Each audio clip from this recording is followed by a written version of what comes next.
kubwa ya watu of course wanafikiria hivyo, lakini kazi iliyoko huku ndani sio ndogo wala sio ya kitoto. Mimi naweza nikasema kwamba kuna watu wengi ambao wanapambana na taasisi ambazo zinaleta maendeleo halisi kabisa yanayoonekana kwenye jamii, na bado mtu anaonekana mpigaji, kitu ambacho sio sahihi. Kwa hiyo nadhani the more muda unaenda, the more tunaendelea mbele, kuna namna watakuja wataelewa kwamba it's not like that. Hamna mtu ambaye anafanya kitu kama hicho. Kwa hiyo ile kazi unayoifanya ni lazima end of the day iweze kukulipa. Kwa hiyo kuna system ambazo zipo za wewe kama mwanzilishi wa taasisi fulani kupata your amount of money ambayo either ipo katika mkakati wa kazi yako, lakini sio lile fungu ambalo unatakiwa kwenda kufanya kazi. Yes.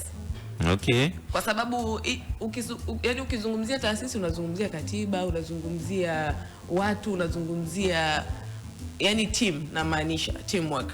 Kwa hiyo hakuna namna, yani people are there. Kama mtaandika proposal, that means mtaanalyze kila kitu chenu hapo. Kwa kila amount ikafanya kile ambacho kila amount inakwenda kufanya kile ambacho kimetakiwa kufanyika. Sawa. Yes. Haina noma. Tunakukaribisha pia wewe ambaye unatusikiliza kwenye Big City Breakfast.